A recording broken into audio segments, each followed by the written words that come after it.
Thieves like you don't belong in this neighborhood or in that Rolls-Royce, Clarissa Whitfield snapped, jabbing a manicured finger at Julian Brooks.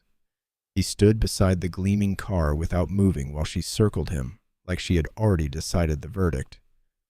The sun flashed off the polished grill as neighbors stepped onto their porches, drawn by the shouting. Clarissa yanked out her phone, bracelets clinking sharply. "Yes, send the police," she said loudly. "There is a man here trying to steal a luxury car."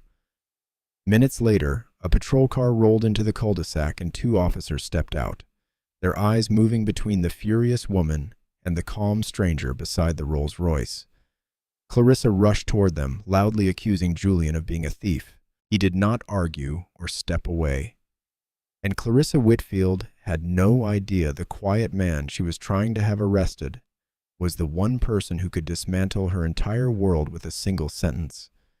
Before continuing, comment where in the world you are watching from. And make sure to subscribe, because tomorrow's story is one you cannot miss. The gleaming white Rolls-Royce purred to a stop along the immaculate curb of Maple Grove Court. Julian Brooks settled the vehicle into park, its pristine finish catching the sun. He had arrived early for the strategy meeting, as was his habit. Preparation and precision had served him well over the years of building his company from nothing. The tree-lined street stretched before him, a picture of suburban perfection. Identical rows of pruned hedges and manicured lawns surrounded colonial-style homes with glossy front doors. Julian adjusted his dark suit jacket and reached for his leather portfolio, ready to review the acquisition documents one final time before the discussion. He had just stepped out of the car when movement caught his eye. Clarissa Whitfield emerged from behind her oversized front door, her designer heels clicking rapidly against the concrete of her driveway. Her face was already twisted with suspicion and anger as she approached, designer handbag swinging from her arm. "What do you think you are doing?" she demanded, her voice sharp enough to slice through the quiet street. "Whose car is that?" Julian turned toward her slowly, maintaining his composed demeanor. "Good morning, Mrs. Whitfield. I am Julian Brooks. I am here early for our scheduled meeting this afternoon." "That car," Clarissa cut him off, jabbing a manicured finger toward the Rolls-Royce. "Where did you get it? Who does it belong to?" "As I was saying, I am Julian Brooks."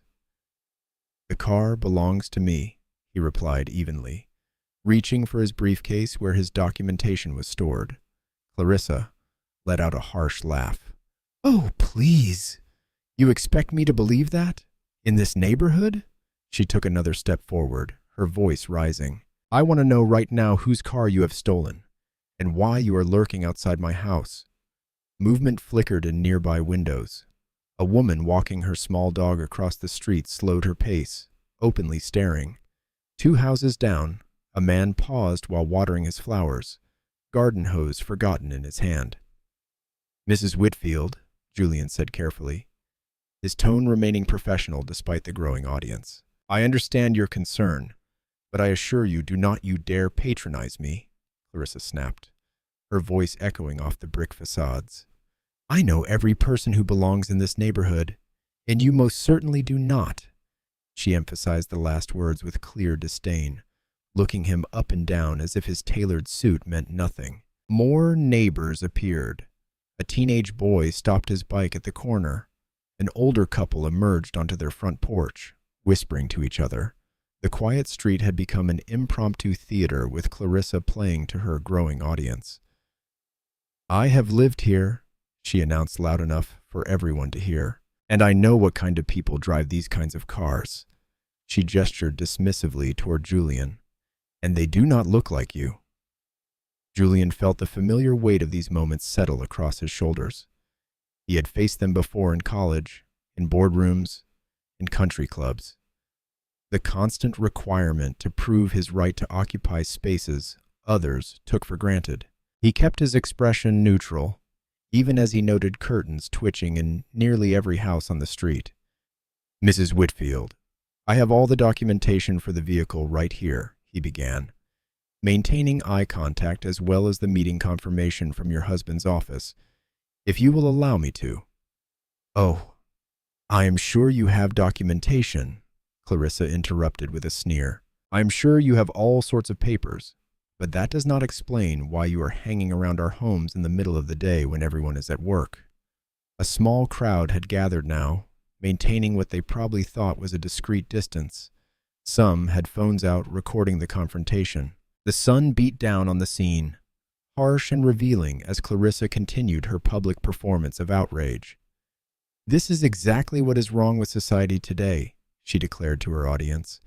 People thinking they can just walk into decent neighborhoods and take whatever they want. Well, not here. Not in my neighborhood. Julian stood perfectly still, his hand still resting on his briefcase. Years of experience had taught him that any movement, any flash of justified anger would only feed into her narrative. The weight of eyes on him was familiar, the same weight he had carried while building his company, while closing deals, while proving himself over and over in rooms where he was the only black face present. Clarissa pulled her phone from her designer bag, her movements dramatic and purposeful. Her fingers jabbed at the screen as she kept her eyes locked on Julian, her expression full of righteous satisfaction. Since you will not tell me the truth about whose car you have stolen, she announced, raising the phone to her ear, I am calling people who will get answers. She straightened her spine, clearly relishing her perceived power in the moment. Yes, hello. I need to report a suspicious person with a stolen vehicle. The sun continued to shine brilliantly on the pristine white Rolls-Royce, the same sun that illuminated the ring of neighbors now openly watching. Their faces a mixture of curiosity, concern, and from a few, discomfort at the scene unfolding before them. Yet none stepped forward to intervene as Clarissa began her performance for the 911 operator. Her finger still pointed accusingly at Julian, like a judge pronouncing sentence.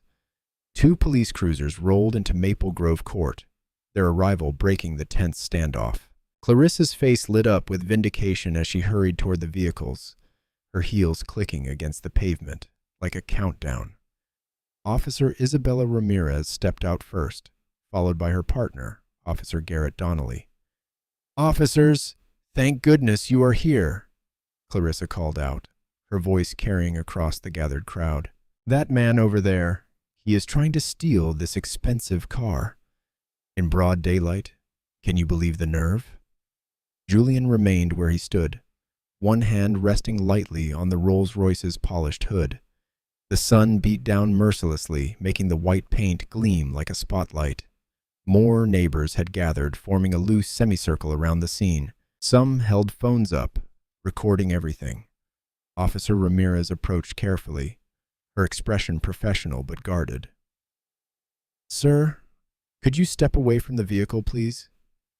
Of course, officer. Julian's voice remained steady as he took 2 measured steps back. His movements were deliberate, non-threatening, a dance he had performed too many times before. See how cooperative he is being, Clarissa Stage whispered loudly. That is because he knows he is caught. I saw him lurking here, casing our homes probably. Officer Ramirez held up a hand to quiet Clarissa. Ma'am, please let us handle this. She turned back to Julian. Sir, I will need to see your identification and vehicle registration. Certainly.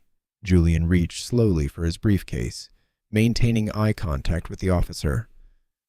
The registration is in the glove compartment. Would you like me to retrieve it? I will get it. Officer Donnelly volunteered, moving toward the passenger side. Julian produced his driver's license and handed it to Officer Ramirez. Clarissa craned her neck to see, her lips pursed in anticipation of being proved right. Julian Brooks, Officer Ramirez read aloud, studying the ID carefully. That must be fake, Clarissa interjected immediately. Anyone can get fake ID these days. You should run it through your system. A murmur rippled through the Watatori-beating crowd. Someone whispered, she might have a point. Another voice added, never seen him around here before. Officer Donnelly emerged from the car with the registration papers. He compared them to the license, then showed them to his partner. Officer Ramirez examined both documents carefully before looking back at Julian. "These appear to be in order, Mr. Brooks," she said. Clarissa's face flushed red. "No, that is impossible. Check again. Those documents have to be forged." She pulled out her phone, starting to record. "I am documenting this whole thing for everyone's safety, of course." Julian felt the familiar burn of humiliation beneath his calm exterior. Every pair of eyes on the street seemed to pierce him, questioning his right to stand there, to own something beautiful, to exist in this space. "The documents are legitimate, Mrs. Whitfield," Officer Ramirez stated firmly. "The vehicle is registered to Mr. Brooks." "Well, there must be some mistake," Clarissa insisted, her voice rising higher. "Look at him. Look at this car. Do you really think someone like him could afford a Rolls-Royce?" She gestured wildly with her free hand while keeping her phone trained on Julian. "This is a safe neighborhood. We have standards here." The words hung in the air like poison. A few neighbors shifted uncomfortably, but no one spoke up. Officer Donnelly ran the plates through their system, while Officer Ramirez maintained her position between Julian and Clarissa. "Everything checks out," Officer Donnelly confirmed after a moment. "The vehicle belongs to Mr. Brooks." Clarissa's nostrils flared. "No, no, no. This is ridiculous. Do you know who I am? Who my husband is?" She stepped closer, her phone still recording. "My husband is an executive at one of the biggest logistics companies in the country. We know what sorts of people can afford cars like this." The sun continued to beat down on the scene, highlighting every detail of this public theater. Clarissa's righteous anger, the officer's professional discomfort, the neighbor's watchful stares, and Julian's carefully maintained composure. "I want to speak to your supervisor," Clarissa demanded of the officers. "This man shows up in our neighborhood in this car, and you are just going to take his word for it. People like him do not just show up in cars like that. They do not belong here." Each word was another cut, precisely aimed and delivered with the confidence of someone who had never faced consequences for their assumptions. Julian stood perfectly still, his suit jacket growing warm in the heat, watching Clarissa perform for her audience. She was marking her territory, asserting ownership not just of her street, but of truth itself. "Mrs. Whitfield," Officer Ramirez tried again. "We have verified the vehicle's ownership. There is no crime being committed here." "Oh, there is definitely a crime," Clarissa snapped, still filming. "Maybe not one you can see, but I know better. My husband works for Wallace and Mitchell Logistics. We know what success looks like in this town, and it does not look like him." Julian allowed the weight of Clarissa's words to settle in the summer air. Her phone remained pointed at him, recording every moment of what she clearly thought would be her triumph. The gathered neighbors shifted their weight from foot to foot, caught between discomfort and curiosity in the unfolding drama. "And what exactly does Wallace and Mitchell Logistics have to do with this situation, Mrs. Whitfield?" Julian's voice carried across the driveway with perfect clarity, each word measured and precise. Clarissa's lips curled into a smug smile. "Everything. My husband is an executive there. We know every important person in the industry. And I can tell you right now, there is no way. I own your husband's company." 5 words, simple, direct, delivered without anger or satisfaction. Just a statement of fact that crashed into Clarissa's performance like a wrecking ball through glass. The phone in Clarissa's hand wavered. Her mouth opened, then closed, then opened again, but no sound emerged. Several neighbors who had been nodding along with her accusations now exchanged uncertain glances. Officer Ramirez's eyebrows rose slightly as she watched the color drain from Clarissa's face. Officer Donnelly took a small step back, suddenly very interested in studying the perfectly manicured lawn. "That is impossible," Clarissa finally managed, but her voice had lost its commanding edge. "You are lying. I acquired controlling interest in Whitfield Transport Holdings," Julian continued, his calm unchanged. "Your husband, Victor Whitfield, specifically requested an afternoon meeting to discuss his concerns about the transition." He gestured toward his briefcase. "I arrived early to review the relevant documents before our discussion. The silence that followed was deafening. One of the neighbors who had been recording the confrontation slowly lowered his phone, as if suddenly aware he was documenting something very different from what he had expected. Clarissa's perfectly manicured hand trembled as she finally lowered her own phone. "No," she said, but it sounded more like a question than a statement. "No. Victor would have told me if perhaps," Julian said quietly. "There are many things your husband has not told you." The watching crowd had grown painfully still. Even the birds seemed to have stopped singing, as if nature itself was holding its breath. Officer Ramirez cleared her throat softly. "Mr. Brooks, would you like to press any charges regarding this incident?" she asked, her tone professional but with an undercurrent of something else. Perhaps respect, perhaps amusement. "That will not be necessary, officer," Julian replied. "I believe Mrs. Whitfield was simply being vigilant about her neighborhood security." The word vigilant hung in the air like smoke, its true meaning clear to everyone present. Clarissa's face flushed deep red, the color spreading down her neck and across her chest. "I need to make a call," Clarissa announced, her voice pitched higher than before. Her fingers fumbled with her phone, nearly dropping it as she tried to dial. The same phone that moments ago had been her weapon was now her lifeline. Several neighbors began to drift away, suddenly finding their own lawns and homes intensely interesting. Others lingered, unable to tear themselves away from the spectacle of Clarissa Whitfield's authority crumbling in real time. Officer Donnelly shifted his weight uncomfortably. "Well, if there are no charges, you cannot just—" Clarissa's voice cracked as she jabbed at her phone screen. "This is not. Victor will explain everything." Julian stood perfectly still, his posture relaxed but dignified. He did not need to move or speak. The truth had done all the necessary work. "Victor." Clarissa's voice rose sharply as her call connected. "Victor, you need to come outside right now. Right now." She was practically shouting into the phone, her composure completely shattered. "There is a man here who is saying, no, listen to me. He is saying he owns the company. The police are here and just come outside." Officer Ramirez exchanged a look with her partner, then turned to Julian. "Mr. Brooks, we apologize for any inconvenience. You are free to go about your business. Thank you, officers. You have handled this situation very professionally." Julian's words carried clearly enough that several remaining neighbors could hear the contrast between his composure and Clarissa's continuing phone hysteria. "Victor, I do not care what you are doing. Get out here this instant." Clarissa had begun pacing in short, sharp lines across her driveway. "The whole neighborhood is watching. You have to come explain that this man is lying about."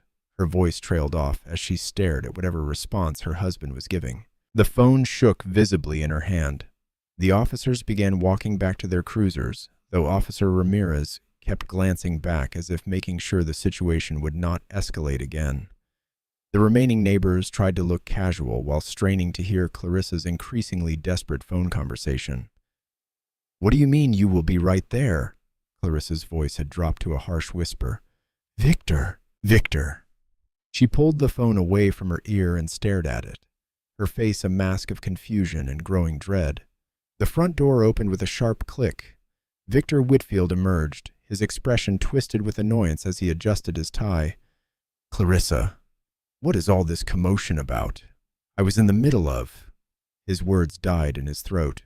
The color drained from his face as his eyes locked onto Julian standing beside the white Rolls-Royce. The transformation was instant and dramatic, from irritated husband to terrified executive in the space of a heartbeat. "Mr. Brooks," Victor managed, his voice barely above a whisper. The name emerged strangled as if fighting its way past a sudden constriction in his throat. Clarissa's head snapped between her husband and Julian, her perfectly made-up face crumpling in confusion. The phone she had been clutching like a weapon slipped from her fingers, clattering onto the driveway. "You know him?" she asked, her voice small and uncertain. Victor stepped forward mechanically, his movements stiff and unnatural. "Clarissa, this is Julian Brooks. He is the new majority owner of Whitfield Transport Holdings. Each word seemed to cost him physical effort. We completed the acquisition. The remaining neighbors leaned forward slightly, not even pretending to mind their own business anymore. The sun cast harsh shadows across Clarissa's face as her last certainties crumbled. "But you never said," she started, then stopped, looking lost. "Mr. Brooks," Victor continued, his voice rising to an unnaturally bright pitch, "I apologize profusely for this unfortunate misunderstanding. My wife did not realize," he gestured vaguely, sweat beginning to bead on his forehead despite the temperature. Officer Ramirez watched the exchange with sharp eyes, her hand resting casually near her notepad. Even Officer Donnelly had stopped his retreat to the patrol car, sensing something off in Victor's manner. "I am so sorry," Clarissa burst out suddenly, the words tumbling over each other. "If I had known who you were, I never would have. You understand, do not you?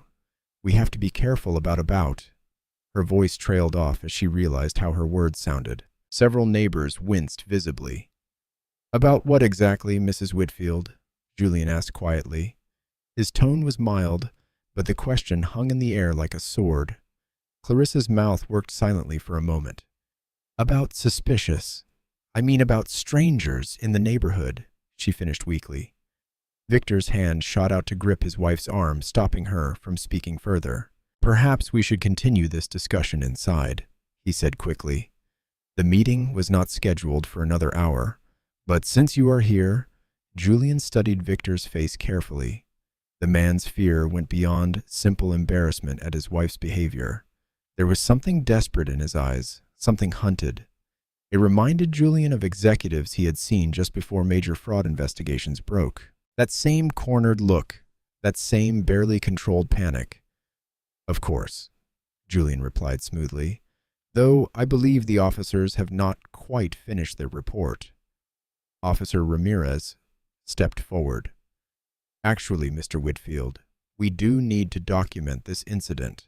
Standard procedure when emergency services are called." Her tone was professional, but her eyes had not missed Victor's growing agitation. "Is that really necessary?" Victor asked, his voice cracking slightly. "Since Mr. Brooks is not pressing charges, it is protocol," Officer Donnelly chimed in, having drifted back to join his partner, especially given the nature of the original call. Clarissa had begun to cry silently, careful tears that did not disturb her makeup. But Julian noticed she kept glancing at her husband rather than the officers, seeking cues, reading his reactions. Her apologies were not about remorse. They were about realizing she had accidentally challenged someone with more power than she had. "I really am sorry," she tried again, this time directing her words to Julian. "If I had known you were coming to meet Victor, then the color of my skin would not have been an issue." Julian finished for her, his voice still calm, but carrying an edge that made several observers flinch. Victor's face went even paler if that was possible. "Mr. Brooks, please. We should discuss the transition plans. I have all the documents ready inside." Officer Ramirez finished writing in her notepad, her pen moving deliberately across the page. "We will need statements from both of you," she said to the Whitfields. "For the record." Victor's hand was still locked around Clarissa's arm, his knuckles white with tension. He nodded jerkily, then turned to Julian with an attempt at a professional smile that came across more like a grimace. "Shall we go inside?" he asked, gesturing toward the front door. "We can get started while the officers complete their paperwork." Julian picked up his briefcase and moved toward the house. As he passed Victor, he caught a whispered exchange between husband and wife. "Why did not you tell me?" Clarissa hissed. "Not now," Victor muttered back urgently. Then, so quietly, Julian almost missed it. "This is the worst possible night for this." The words carried the weight of genuine dread, confirming Julian's growing suspicion that Clarissa's racist assumptions had accidentally exposed something far more troubling at the heart of the company he had just acquired. The Whitfield home's grand foyer gleamed with polished marble and crystal chandeliers. Clarissa hurried ahead, her heels clicking against the floor as she tried to transform from accuser to hostess. Please make yourself comfortable in the dining room, Mr. Brooks. Everything is ready." Julian noted how quickly she had switched to a sugary voice that did not match her earlier venom. The dining room was a study in expensive taste. Dark mahogany table, silk curtains, and carefully arranged place settings that sparkled under recessed lighting. Victor pulled out a chair at the head of the table. "Mr. Brooks, please. You should sit here." His hands shook slightly as he gestured to the seat. "Thank you." Julian settled into the chair, laying his briefcase beside him. The leather felt like armor against his leg, filled with the preliminary reports he had been reviewing before Clarissa's accusation. Clarissa appeared with a bottle of wine, her smile fixed and brittle. "This is a lovely Bordeaux. I hope you enjoy red wine." Her fingers trembled as she poured, the crystal decanter clinking against the glass. "That is fine." Julian watched her carefully controlled movements. Every gesture screamed of someone desperate to pretend the last hour had not happened. "I have prepared cocoa," she announced, her voice too bright. "It is a family recipe." She disappeared into the kitchen, leaving behind a cloud of expensive perfume and nervous energy. Victor spread papers across his end of the table, talking rapidly about quarterly projections. "As you can see, our numbers are quite strong. The merger transition has been smoother than expected in most departments." "Most departments." Julian picked up the subtle qualifier. "Minor adjustment issues, nothing unusual for an acquisition of this size." Victor's answer came too quickly, too smoothly. Clarissa returned with steaming plates, setting them down with exaggerated care.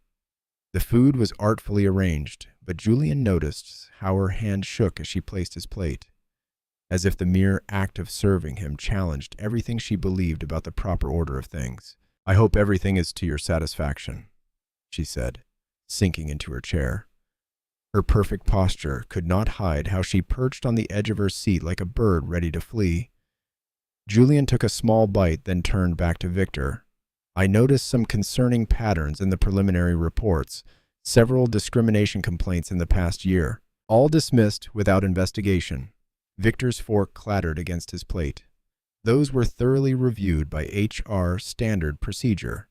The same HR department that has not promoted a single minority employee above middle management in years."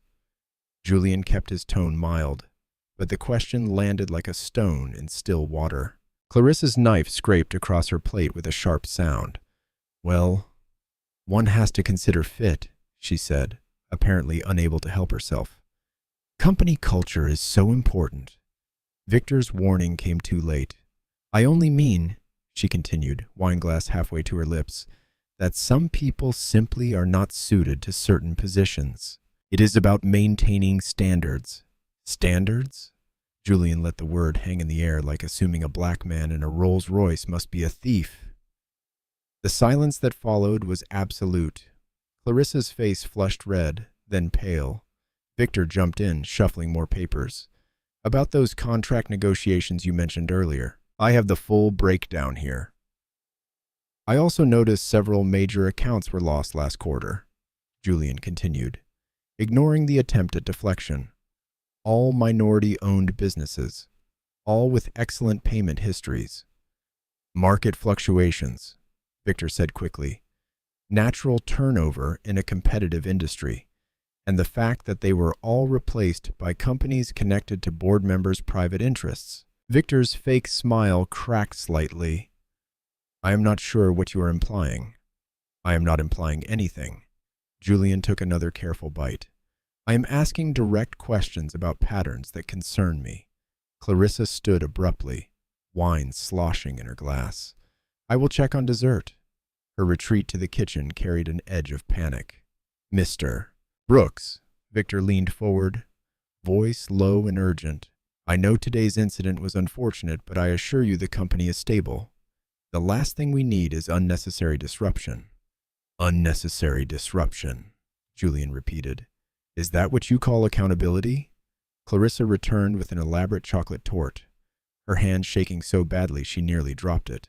"I do hope you will stay for dessert," she said, her social mask slipping to reveal desperation underneath.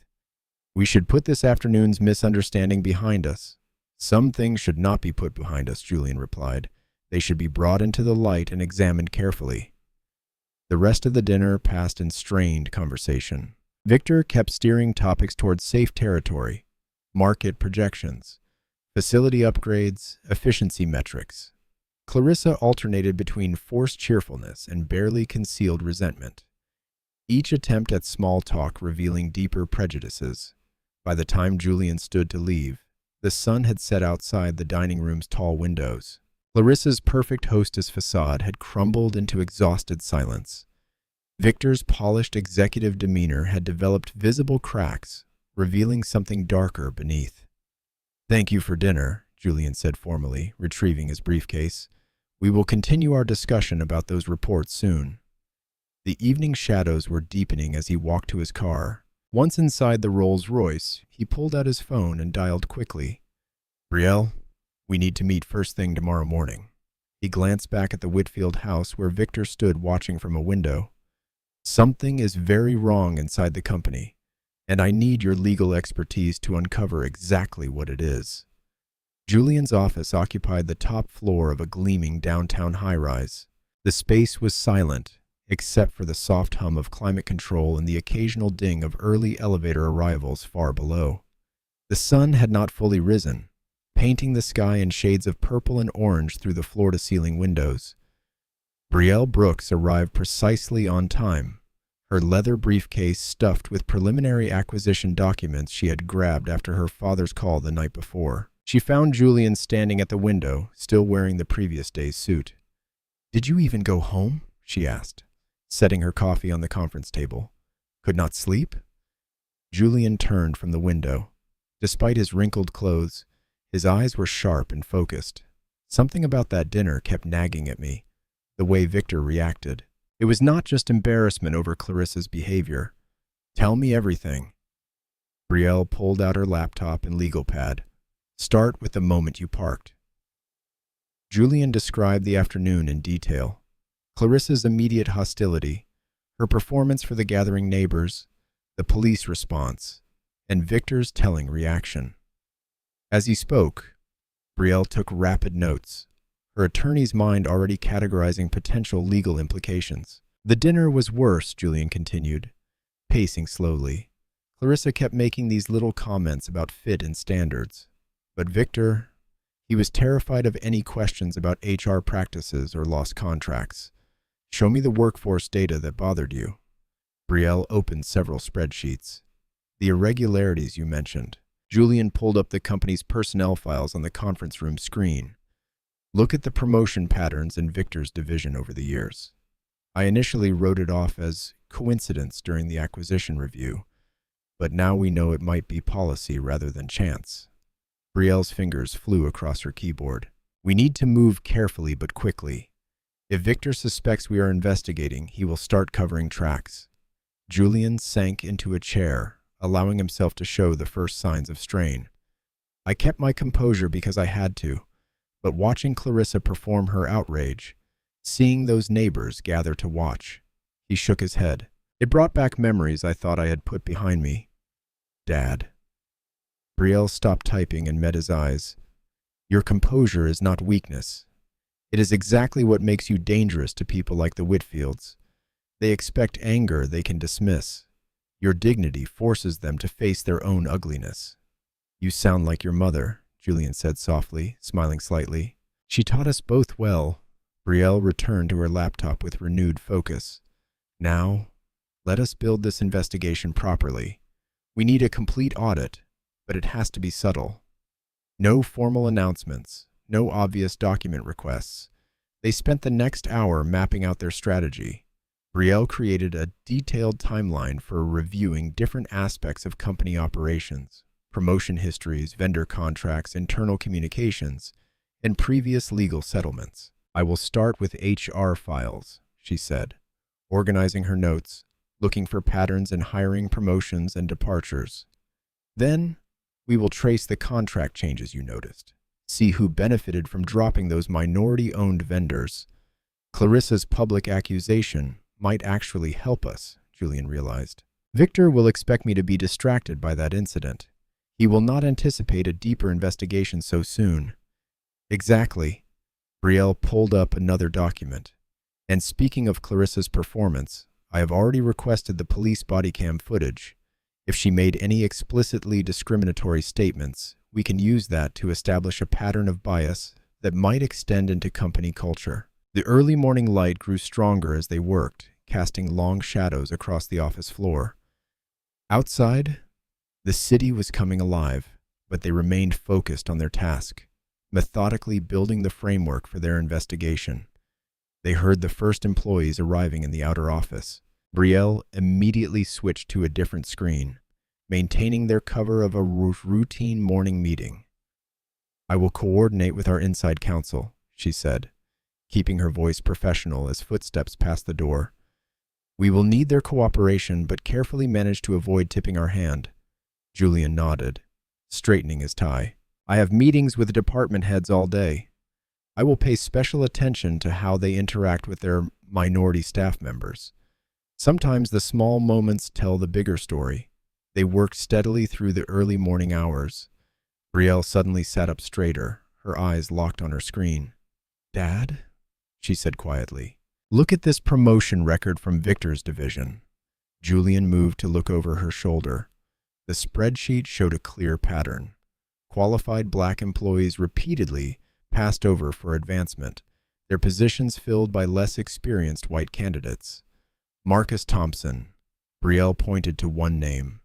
MBA from Wharton. 8 years with the company. Consistently excellent performance reviews. Passed over 4 times for promotion to regional manager. Each time the position went to someone with half his experience. "And there are more like this?" Julian asked, though he already knew the answer. "Many more," Brielle confirmed, scrolling through the data. "This is not coincidence, Dad. This is systematic." The morning sun now filled the office with harsh light, illuminating the first solid evidence of what they both suspected. Clarissa's driveway accusation was not an isolated incident of prejudice.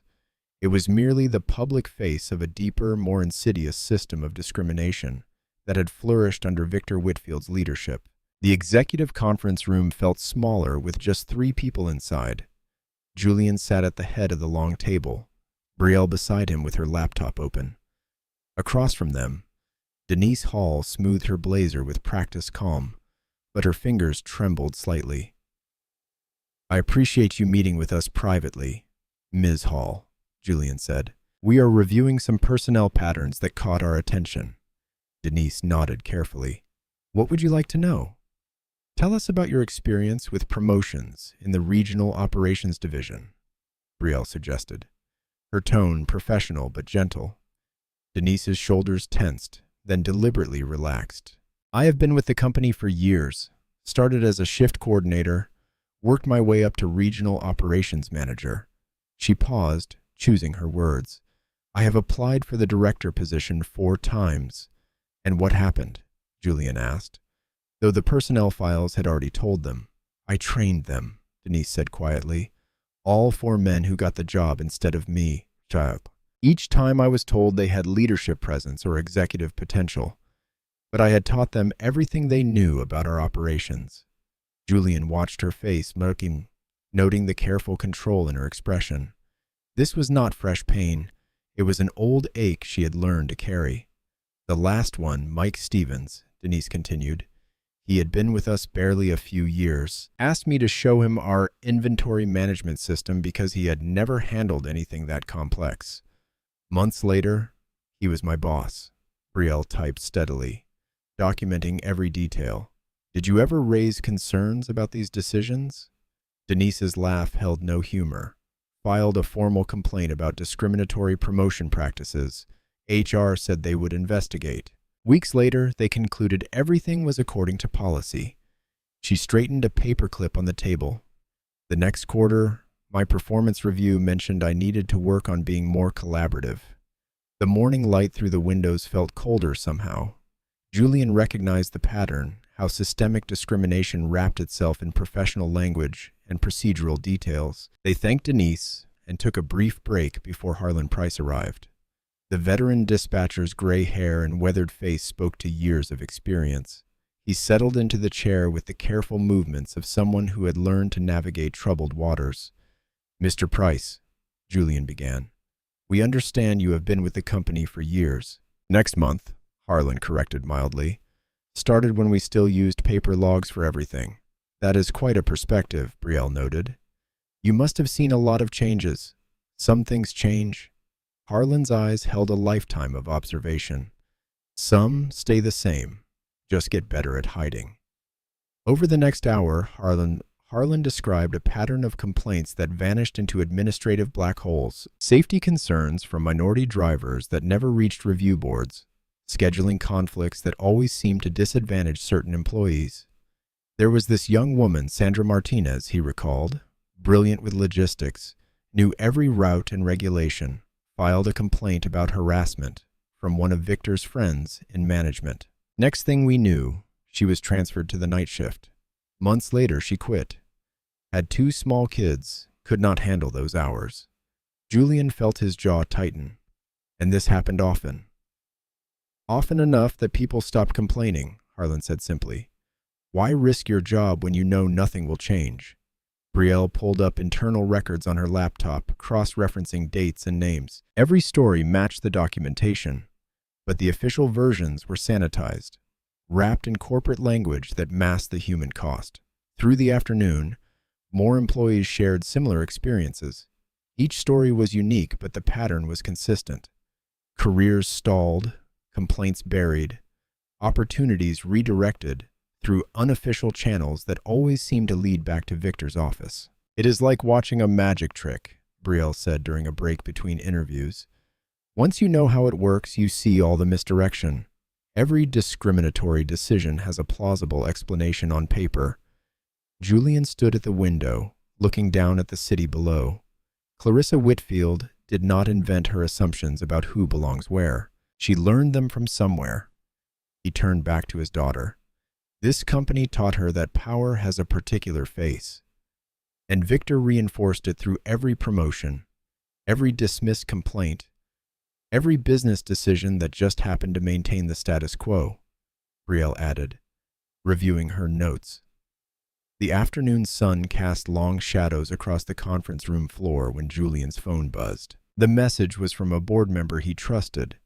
Victor Whitfield was making rounds among key executives, describing Julian as emotionally unstable and taking things personally after the incident with Clarissa. Julian set the phone down carefully. The same poison that had flowed through Clarissa's accusations now moved through corporate channels, wrapped in concerns about stability and objectivity. But this time, Julian had more than his dignity as a weapon. He had evidence, testimonies, and a daughter who knew how to use them. The truth was in the patterns, in the tired voices of people who had endured years of almost and not quite ready and not the right fit. Justice would need to reach deeper than one afternoon's public humiliation. It would need to uproot a system that had turned discrimination into policy and bias into business as usual. The executive boardroom hummed with quiet tension. Sunlight streamed through floor-to-ceiling windows, casting long shadows across the mahogany table where senior executives sat waiting. Victor Whitfield stood at the front of the room, his silver hair perfect, his navy suit crisp, every inch the picture of corporate authority. "I understand everyone's concern," Victor said, his voice smooth as aged whiskey. "Recent events have been unsettling, but we need to maintain perspective," he smiled, showing perfect white teeth. "Change is always challenging, especially during acquisitions." Julian Brooks sat quietly at the head of the table, watching Victor work the room like a conductor leading an orchestra he had rehearsed for years. Every gesture was calculated, every pause measured. "Our new owner," Victor continued, glancing at Julian with carefully crafted concern, "had an unfortunate encounter with my wife. A simple misunderstanding that seems to have affected his judgment." Leonard Voss, a board member with years of influence, nodded sagely. His jowls quivered with false sympathy. "We all understand how personal slights can cloud one's perspective." "Exactly," Victor agreed. "And now we are seeing rather impulsive decisions. demanding personnel files, questioning established vendor relationships, reopening old complaints that were thoroughly investigated years ago. Julian noticed the subtle signals passing between certain executives, shared glances, small nods, the old guard closing ranks. But he also saw newer faces shifting uncomfortably, their loyalty to the system not quite cemented. "I appreciate your concern for my judgment, Victor," Julian said quietly. The room fell silent. "So, let us examine some numbers with clear eyes." He opened a folder. "Can you explain why minority candidates with advanced degrees and decades of experience were passed over for promotion far more often than their white counterparts in your division?" Victor's smile never wavered. "Promotion decisions involve complex factors beyond simple qualifications. Leadership fit, cultural alignment." "Cultural alignment," Julian repeated, like Denise Hall training 4 successive men who became her supervisor. "Ms. Hall is a valuable employee," Victor said smoothly, "but director-level positions require certain intangible qualities." Leonard Voss cleared his throat. "We have always maintained high standards for leadership roles, standards that have served this company well."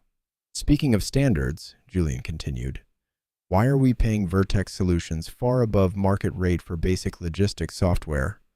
The same software other vendors offered at significantly lower costs." A younger executive near the end of the table sat up straighter. Victor's response came quickly. "Vertex proprietary features justify the premium. Their track record includes lawsuits for contract fraud," Julian interrupted. "And their CEO plays golf with you every Sunday." The room temperature seemed to drop. Victor's polish cracked slightly, a tightening around the eyes, tension in his jaw. "I'm concerned that personal grievances are being transformed into baseless accusations." "Then let us base them on facts," Julian said. "Where are the internal review files for complaints filed?" "Human Resources shows them as submitted for executive review, but they never reached final documentation." "Administrative oversights happen in any large organization," Leonard offered quickly. "Interesting that these particular oversights affected every discrimination complaint filed during that period," Julian noted, while other HR paperwork processed normally. Victor stepped forward, his voice hardening beneath its professional veneer. "Mr. Brooks, if you are suggesting impropriety—" "I am not suggesting anything," Julian said. "I am asking direct questions about documented patterns. Patterns that coincidentally benefited certain executives while disadvantaging others based on very specific characteristics." The room divided itself in subtle ways. Some executives stared at their laptops, avoiding eye contact. Others sat straighter, watching the exchange with new interest. A few glanced nervously at Victor, like courtiers gauging which way power was flowing. "Perhaps we should table this discussion," Leonard suggested, "until emotions are less charged." "My emotions are perfectly steady," Julian replied, "which is why I can clearly see the difference between a misunderstanding and a methodology. One happens by accident. The other happens by design." Victor's smile had become a mask stretched thin over growing fear. "We have built this company's success on proven leadership principles. You have built it on buried complaints and inflated contracts," Julian corrected. "On qualified people pushed aside because they did not fit your image of authority. That ends now." The afternoon sun had shifted, throwing Victor's shadow long across the boardroom floor. His polished exterior could not quite hide the calculation behind his eyes, as he realized this was not a man he could simply maneuver around. "I move that we adjourn for today," Leonard announced quickly. "Give everyone time to review the concerns raised." The meeting dispersed in clusters of whispered conversations and worried glances. Victor departed with his usual measured stride, but his neck was flushed red above his collar. Julian remained seated, watching the power dynamics shift like weather patterns across the room. As evening approached, his phone buzzed with a message from his daughter. A staff assistant had called their office, worried about conversations she had overheard. Clarissa Whitfield was busy at the Valley Oaks Country Club, telling anyone who would listen about her terrifying encounter with an aggressive man who was threatening her husband's company. The poison was spreading through social channels while Victor worked the corporate angles. Julian set down his phone. The battlefield had expanded beyond the boardroom, but that did not change his strategy. Truth could be twisted, but facts left paper trails, and he had only begun to follow them. Clarissa Whitfield's living room gleamed in the soft glow of crystal chandeliers. 8 women perched on cream-colored sofas, wine glasses held delicately as Clarissa dabbed at her eyes with a monogrammed handkerchief. "I was terrified," she said, her voice trembling, standing there alone, confronting this man who appeared from nowhere in our peaceful neighborhood. She took a steadying sip of Chardonnay. If the police had not arrived when they did, Patricia Morgan, president of the Valley Oaks Women's Association, reached over to pat Clarissa's knee. "You poor thing, how absolutely dreadful." "The worst part," Clarissa continued, setting her glass down on the marble coffee table, "is how he is now using his position to target Victor, making wild accusations, demanding investigations." She lowered her voice. "All because I dared to question why he was lurking near our home." The women exchanged knowing looks. This version of events, carefully curated and elegantly served alongside imported cheese, felt comfortably familiar. It fit their understanding of the world. A brave homeowner, a suspicious stranger. The natural order disrupted. "I heard he has been quite aggressive in board meetings," said Margaret Wheeler, whose husband golfed with Victor, throwing around accusations of discrimination. "If you can imagine." She rolled her eyes. "It is so tiresome how they always play that card." Clarissa nodded gratefully. "Victor has built that company with integrity for years now. This man swoops in, looking for revenge over a simple misunderstanding." Across town in Julian's home office, a different scene unfolded. He and Brielle sat watching cell phone videos that had begun circulating online. The clips were brief, shot from various angles by neighbors. Each captured fragments of the confrontation, but none showed the full context. "She is screaming at the man in the Rolls. OMG. Police called on suspicious person in Valley Oaks. Rich lady stands up to car thief. Plot twist at end." Comments below the videos range from openly racist to supposedly concerned about neighborhood safety. Clarissa's version of events spread through every post, growing more dramatic with each retelling. "They are painting you as unstable," Brielle said, scrolling through social media. "Dangerous. Someone who bought the company just to settle a score." She looked up at her father. "We need to get ahead of this narrative before it solidifies." Julian stood by the window, watching night settle over the city. Responding emotionally is exactly what they want. It would validate every stereotype Clarissa is selling to her friends. But staying silent lets them control the story, Brielle argued. "Every hour we wait, her lies sink deeper into people's minds." "Truth needs evidence," Julian replied, "not just denial." His phone buzzed with another message, this time from a country club member apologetically canceling their regular Saturday golf game. The excuse was polite, carefully worded, but the meaning was clear. Clarissa's campaign was working.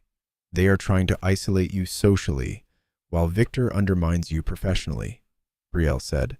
"It is a coordinated attack," Julian nodded, "because they understand power is not just about position, it is about belonging.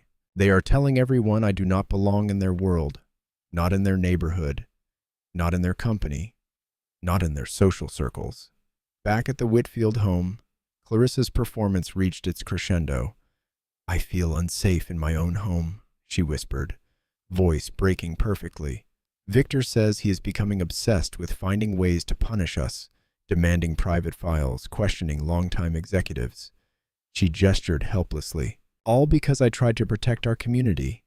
"You were absolutely right to be suspicious," Patricia assured her.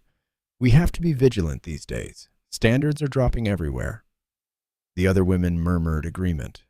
They had heard similar stories at other garden parties, charity luncheons, club gatherings. Stories that always ended with their way of life under threat from outsiders who did not appreciate their values. "We are all behind you, Clarissa," Margaret declared. "The whole community knows what kind of people you and Victor are." In Julian's office, Brielle's laptop chimed with an incoming email. She had been running automated searches through company servers, looking for patterns in internal communications. Her eyes widened as she read. "Dad," she said, "look at this thread between Victor and the Vertex Solutions CEO. They are discussing special considerations for contract approval.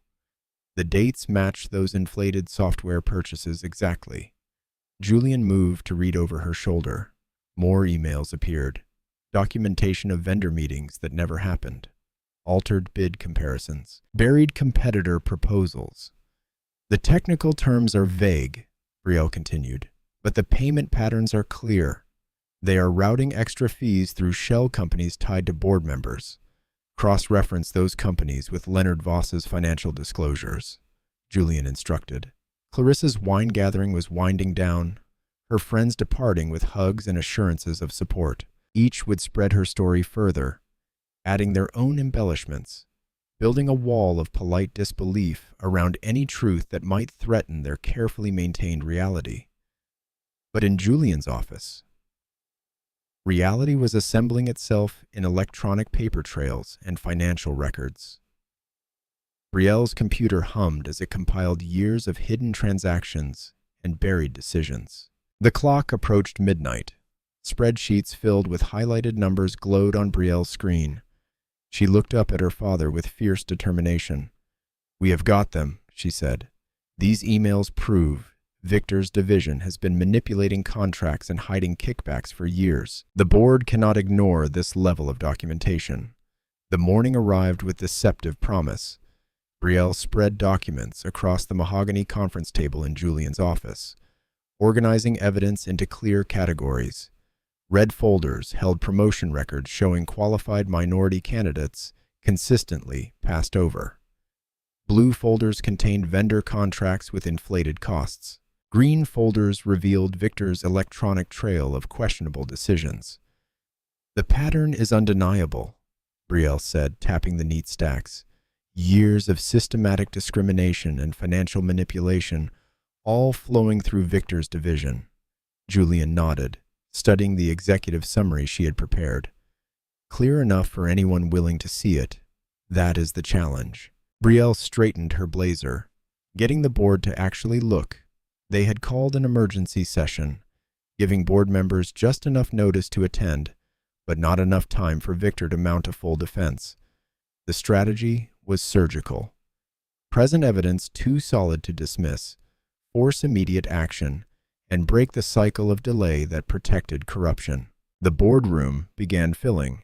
Leonard Voss arrived first, his silver hair perfect, his disapproval evident in every movement.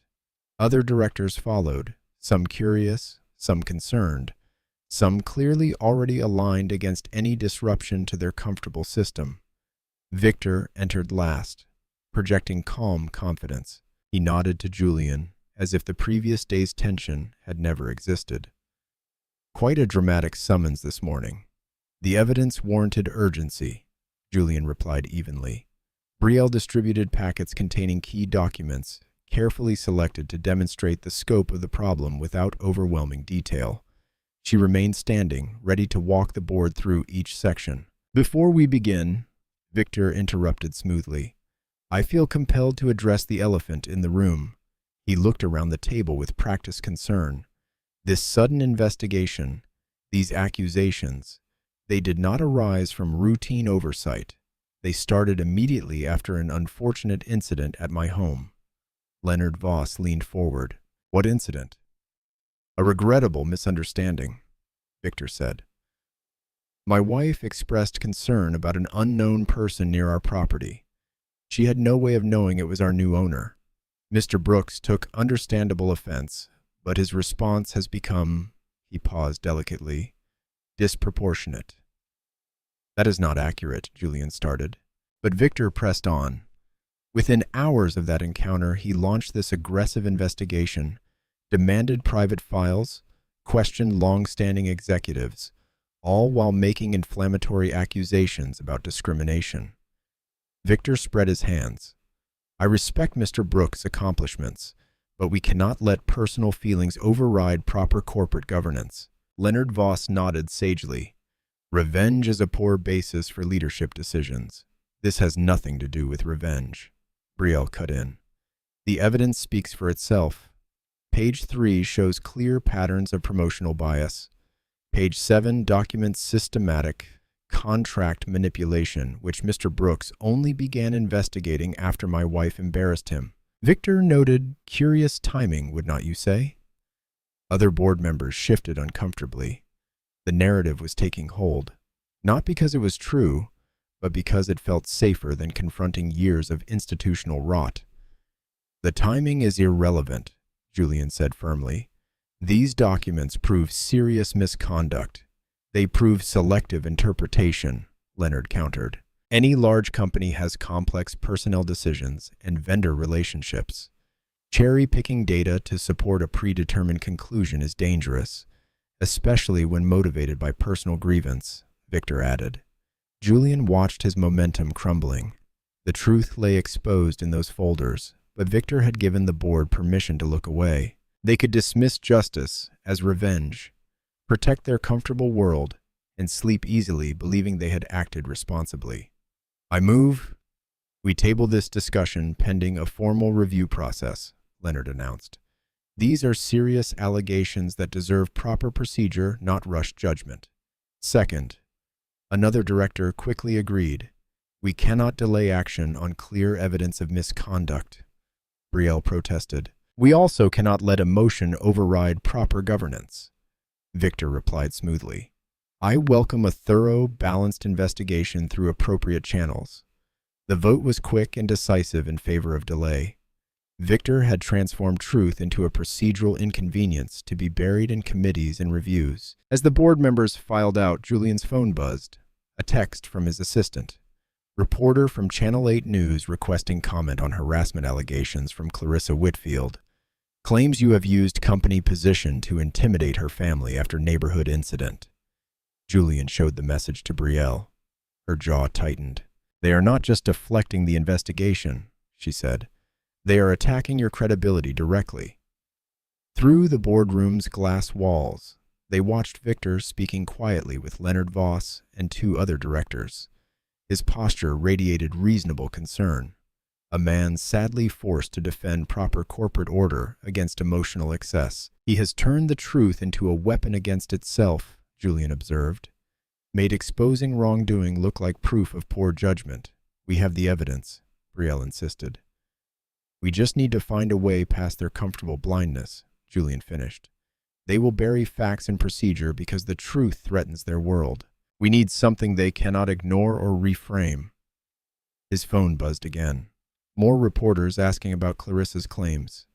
The story was spreading, carefully shaped to paint him as unstable and vindictive. The evening news flickered across Julian's office wall. Channel 8's lead story showed Clarissa Whitfield, perfectly composed in pearls and a cream blazer, describing her terrifying encounter with an aggressive stranger who turned out to be her husband's new boss. I was just trying to protect our neighborhood, she said, eyes wide with manufactured concern. Now, he is using his position to target my family. The reporter's voiceover added false gravity. Questions are being raised about potential abuse of corporate power following a suburban confrontation. Julian muted the sound, but left the images playing. He needed to witness how easily truth could be twisted, how his years of building something honest could be recast as menace by someone who knew how to perform victimhood. We need to respond, Brielle insisted, pacing the office. Let me draft a statement. Show the investigation predates this incident. Release the promotion data. Julian shook his head. Victor would love nothing more than for us to look defensive right now. So we just let them spread lies. No, we wait for the right moment. The truth matters more than my pride. His phone buzzed, another reporter requesting comment. The story was spreading across local stations, each version slightly more sensational. Business publications were starting to pick it up too, framing it as a cautionary tale about post-acquisition tensions. Brielle grabbed the remote and changed channels. There was Clarissa again, this time on Channel 4, describing how uncomfortable she felt knowing someone she had mistakenly questioned now controlled her husband's company. "She is good," Julian admitted quietly. "Notice how she never quite says I threatened her, just implies it. Leaves space for imagination to do the work. That is why we need to." A knock interrupted them. Julian's assistant stepped in. "Officer Ramirez is here. Says it is important." Isabella Ramirez entered, still in uniform but clearly off duty. She closed the door carefully before speaking. "I have been watching the news coverage," she said. "It does not match what I saw that day." Julian gestured for her to sit. "How so?" "I cannot discuss everything officially yet, but I reviewed my body camera notes and incident report. Mrs. Whitfield made several statements to us that directly contradicted what we observed on scene, such as, she claimed you approached her property aggressively. Camera shows you never left the curb. Said you refused to provide identification. We have clear footage of you immediately cooperating." Ramirez paused. "She also alleged you made threatening statements. The audio proves otherwise." "That helps," Brielle said. "But will it matter?" "Eventually. These things take time to process properly, but I wanted you to know some of us see what is happening here." After Ramirez left, Julian stood at his office window, watching darkness settle over the city. The lights coming on in other buildings reminded him of all the people working late, trying to build something lasting in a world that could turn against them in an instant. "You are exhausted," Brielle said softly. "I am angry," he corrected, "not at being accused. I have handled worse. I am angry that somewhere in this company, people are suffering under the same system that produced the Whitfields. Every day they come to work knowing merit matters less than maintaining comfortable lives. Then we keep fighting. We do. But tonight," he sank into his chair, "tonight I need to feel this. Really feel what it costs to stand against people who have never had their right to exist questioned." Brielle squeezed his shoulder, understanding. She had seen him weather countless storms with unwavering dignity.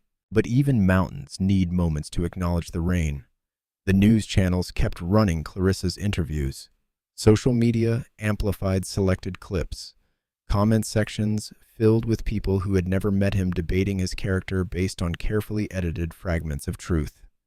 "The loneliest part," he said after a long silence, "is knowing how many people will choose comfort over justice. They will watch these stories and think there must be more to it because the alternative threatens their world. Their comfort is not our responsibility. No, but their victims are." Hours passed. Brielle worked quietly, building their case despite the setbacks. Julian reviewed quarterly reports, refusing to let scandal derail the actual work of running the company.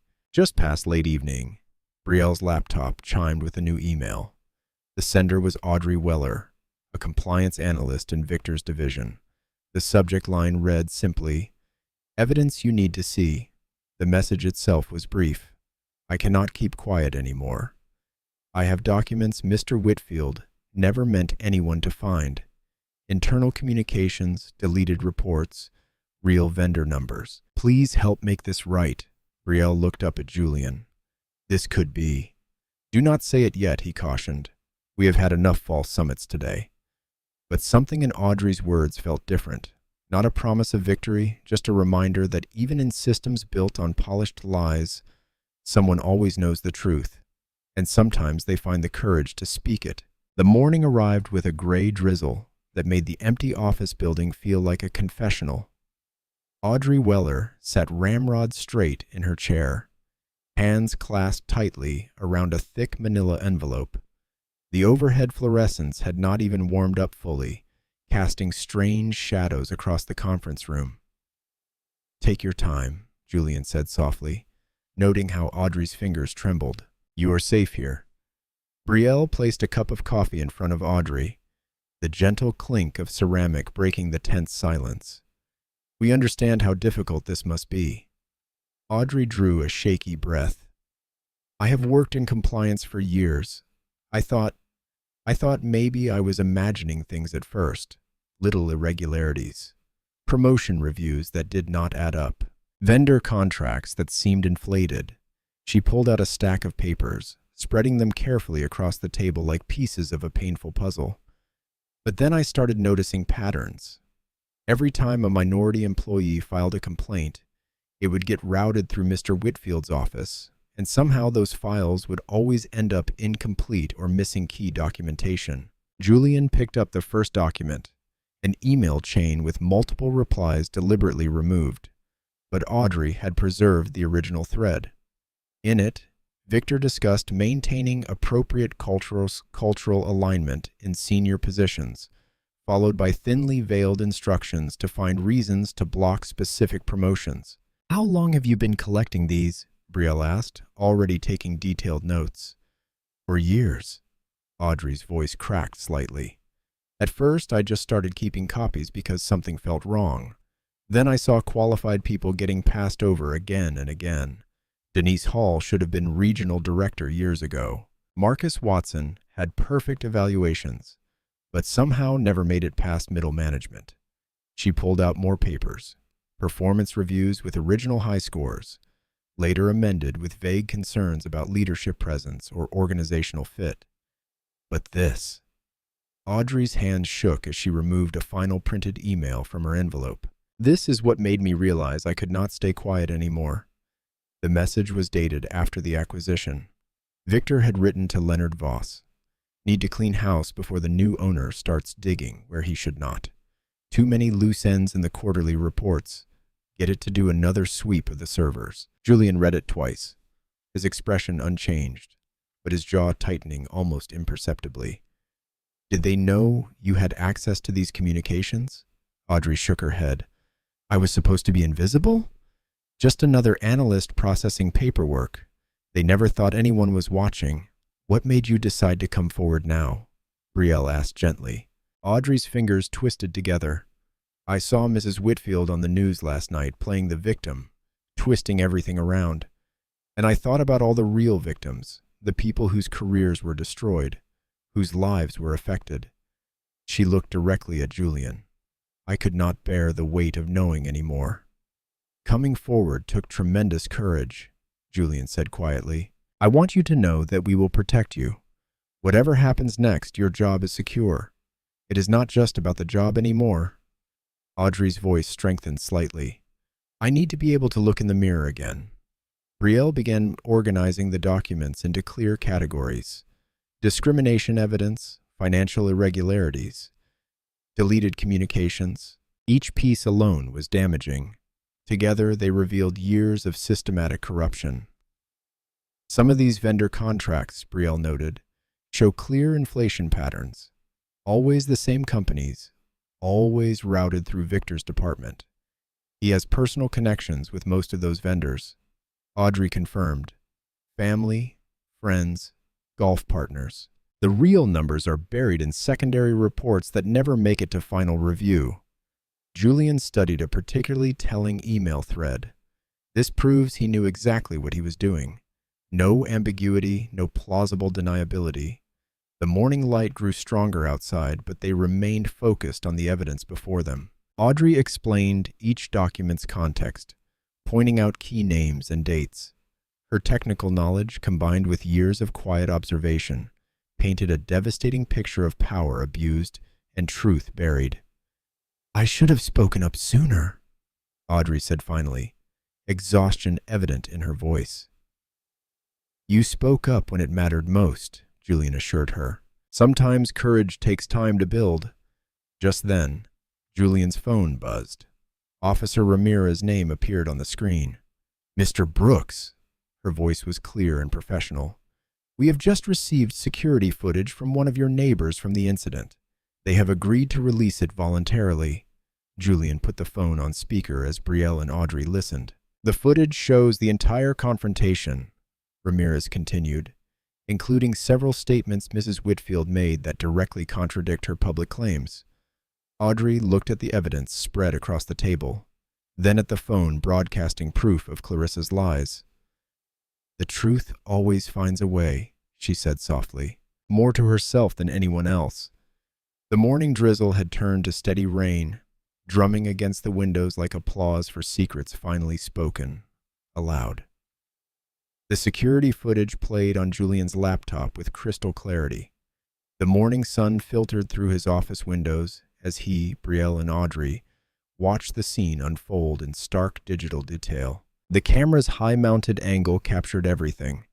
The precise moment Clarissa Whitfield emerged from her house, her aggressive stance, the theatrical way she pointed at Julian while making her call.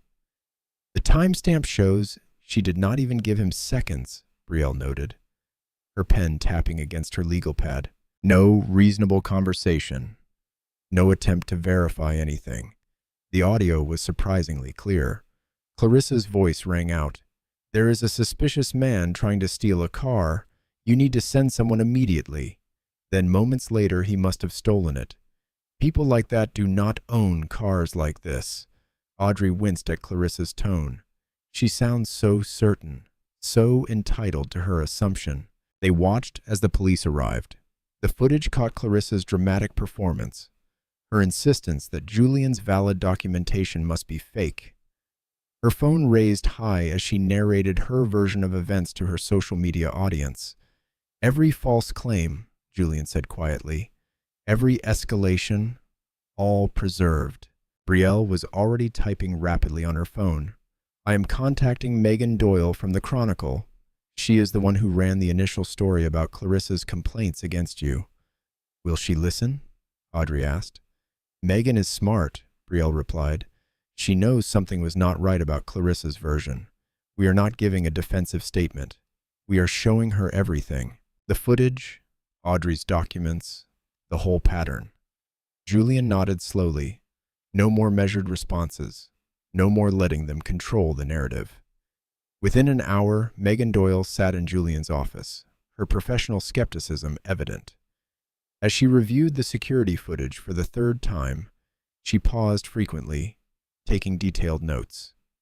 "Mrs. Whitfield's public statement claimed you were confrontational," Megan observed. "This shows quite the opposite." "Keep watching," Brielle suggested. The footage continued to play. Clarissa's voice became increasingly shrill as she demanded the officers arrest Julian, even after they verified his identification. The camera caught her exact words. "I do not care what his papers say. He does not belong here." Megan's eyebrows rose. "That is explicitly different from what she told me." "Now," Brielle said, sliding Audrey's documents across the desk, "let us talk about why the Whitfields felt entitled to act this way." For the next hours, they walked Megan through the evidence.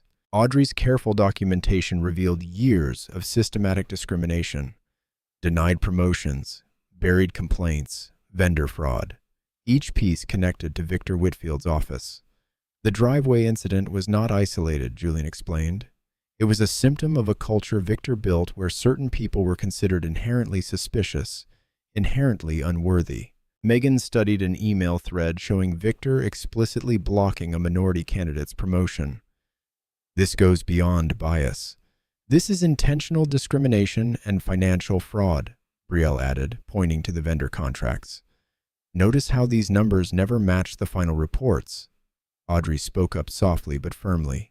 "I watched it happen for years. Every time someone questioned it, they were pushed out or passed over."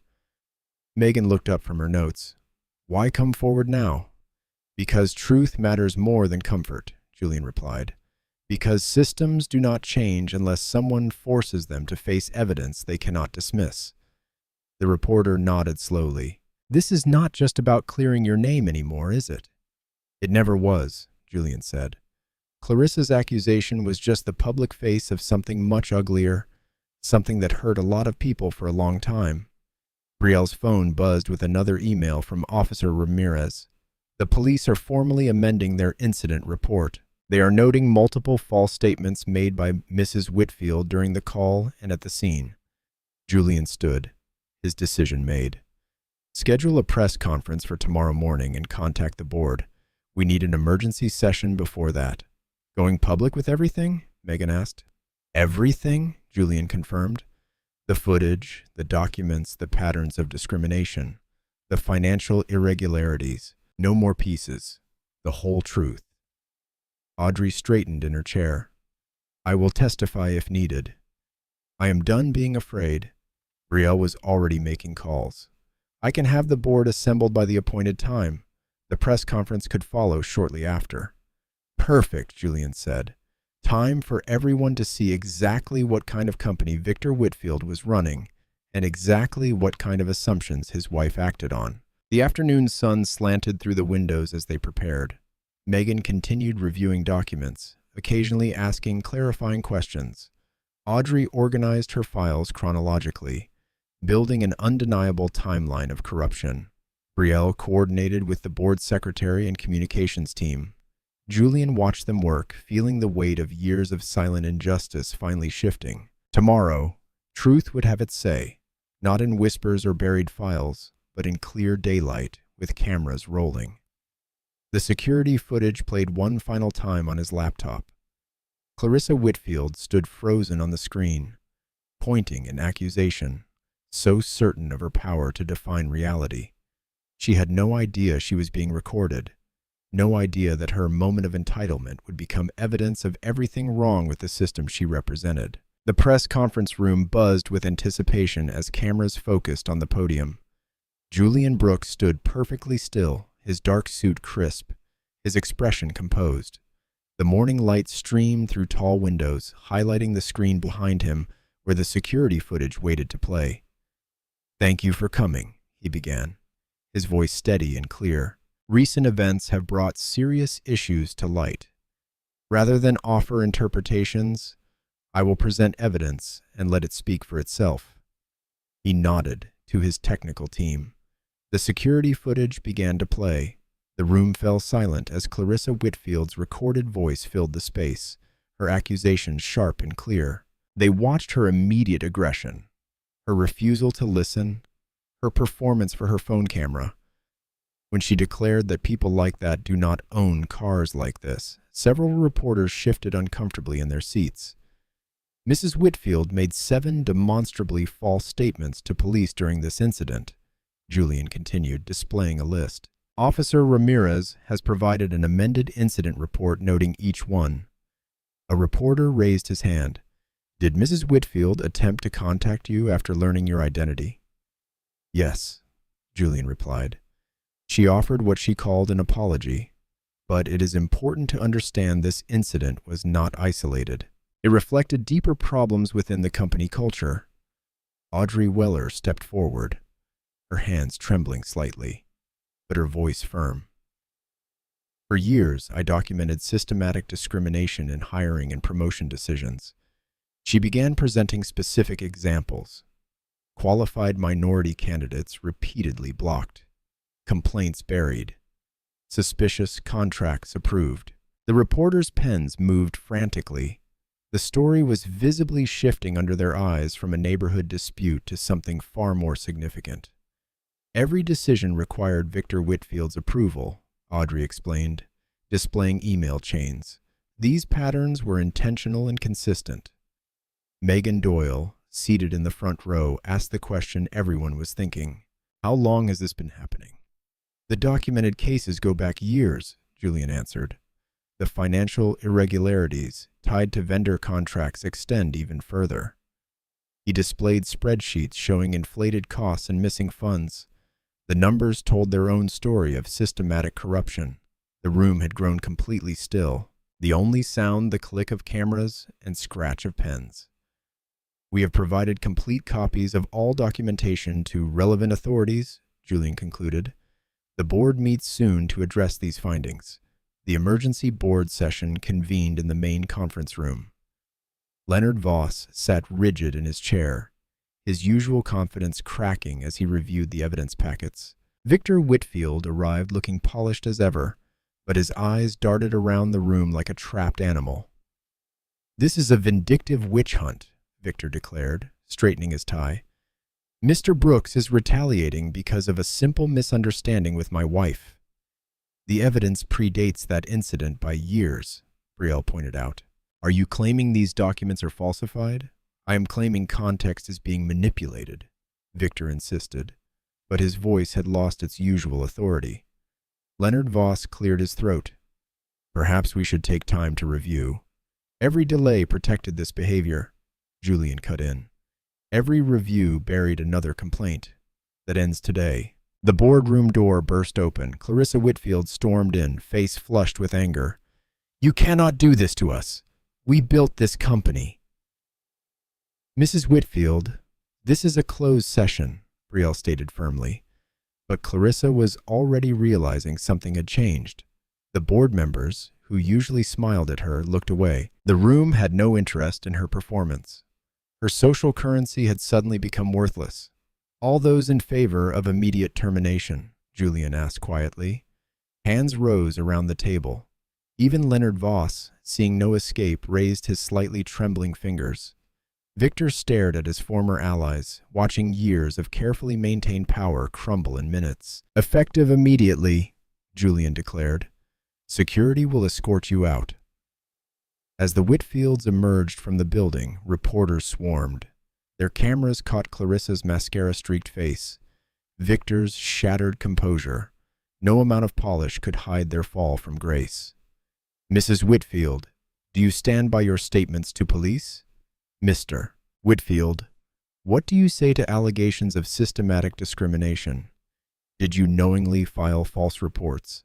The questions followed them across the parking lot, each one stripping away another layer of their carefully constructed facade. Clarissa tried to shield her face with her designer handbag while Victor hurried her toward their car, neither of them managing even a semblance of dignity. Back in his office, Julian watched the corporate security team sealing Victor's office and securing his files. Computer forensics experts were already preserving evidence. The company's legal team huddled with federal investigators, reviewing Audrey's documentation. The Financial Crimes Unit wants to interview you Monday, Brielle reported, entering with a stack of papers. And civil rights organizations have called about systematic discrimination cases. Julian nodded, but his mind was already moving beyond punishment. He studied the organizational chart on his wall, seeing not just what needed to be torn down, but what could be built in its place. Years of qualified people held back, of talent ignored, of potential wasted. That was where real justice would begin. A knock at his door revealed Officer Ramirez. She stepped in, still in uniform, looking satisfied but professional. The department is reviewing all recent complaints from that neighborhood, she said. Mrs. Whitfield's name appears in several involving suspicious persons who turned out to be legitimate visitors or residents. Thank you for doing the right thing, Julian replied. Truth matters, she said simply, then hesitated. The other officers are watching this case closely. It is changing perspectives. The morning painted the suburban streets in gentle autumn light. Julian's white Rolls-Royce gleamed as he parked it exactly where the confrontation had occurred days before. This time, instead of suspicious faces behind curtains, neighbors gathered openly on their lawns, watching a stage being assembled on the community green. Denise Hall stood near the podium, reviewing her notes. Her new interim regional director badge caught the sunlight. After years of being overlooked, she carried herself with a quiet pride that had nothing to do with revenge and everything to do with finally being recognized. Harlan Price sat in the front row, his family beside him. His grandchildren wore their Sunday best, beaming at their grandfather. The retirement plaque in his lap acknowledged not just his years of service, but the wisdom that had helped expose the truth. The crowd is bigger than we expected, Brielle said, joining her father near the stage. Word spread fast. Julian nodded, watching more cars arrive. Good. This needs witnesses just like last time, but for something better. Community leaders began taking their seats. Pastors, teachers, small business owners. Officer Ramirez arrived in dress uniform, representing the police department officially.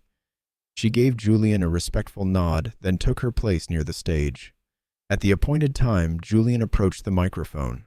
The morning sun warmed his face as he surveyed the gathered crowd. Some faces were familiar from that tense afternoon, but their expressions had changed.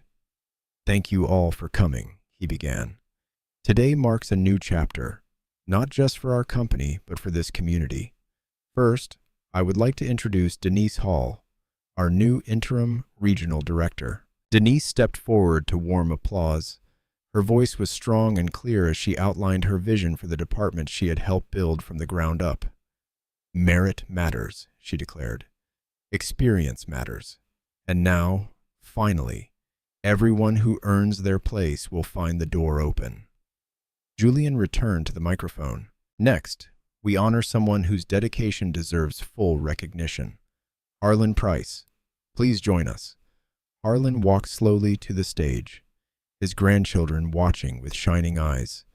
Julian presented the plaque personally, reading the inscription: "For years of excellence, integrity, and courage to speak truth when truth was needed most." The old dispatcher's hands trembled slightly as he accepted it. "Thank you," he said simply, but his eyes held decades of vindication. Then came the announcement they had gathered for. Julian unveiled the new Brooks Foundation for Business Excellence, a comprehensive program combining scholarships, apprenticeships, and mentoring opportunities. The first phase would fund positions prioritizing qualified candidates who had been previously overlooked. "Success should not depend on who you know," Julian explained. "It should depend on what you can do, what you are willing to learn, and how hard you are willing to work." He gestured to a group of young people seated near the stage, the first cohort of scholarship recipients. They sat tall, dressed professionally, ready to begin their journey. Among them was Audrey Weller's nephew, who had dreamed of joining the company, but watched others with fewer qualifications move ahead of him. The applause was genuine this time, not the polite golf claps of charity events. These were people who understood the difference between handouts and opportunities. They had seen both sides of power, the kind that crushed and the kind that lifted. Officer Ramirez stepped forward next, not to speak, but to present Julian with an official commendation. The police department was acknowledging his composure during the confrontation and his commitment to community improvement. The gesture carried weight, law enforcement publicly choosing truth over prejudice. As the ceremony concluded, neighbors who had stood silent during Clarissa's accusations now approached to shake Julian's hand. Some offered quiet apologies for not speaking up. Others asked about applying to the scholarship program for their children. The atmosphere had transformed from suspicion to possibility. Denise gathered her new team for a photo, her smile radiant. Harlan's grandchildren ran across the grass, playing near the Rolls-Royce without a single worried glance from their parents. The car that had sparked such drama now seemed to belong exactly where it was parked. Notable in their absence were the Whitfields. Their house stood empty, shades drawn. Clarissa's carefully cultivated social circle had evaporated. The country club had quietly revoked their membership. Their carefully constructed world had crumbled because they could not imagine a different kind of power, one built on merit instead of privilege. As the crowd began to disperse, Julian watched the scholarship recipients talking excitedly with their new mentors. He saw Denise directing her staff with natural authority. He noticed Officer Ramirez chatting easily with community members who once would have viewed her with suspicion. The late afternoon sun caught the Rolls-Royce's hood ornament, sending bright reflections across the lawn. Brielle appeared at his side carrying their briefcases. "Ready to go?" she asked. Julian took one last look at the scene. The mingling crowds, the discarded programs blowing across the grass, the stage being dismantled in the golden light. Everything that had happened here, both the ugly and the triumphant, had served a purpose. "Yes," he said simply, reaching for his car keys. "If you enjoyed the story, leave a like to support my channel and subscribe so that you do not miss out on the next one. On the screen, I have picked 2 special stories just for you. Have a wonderful day."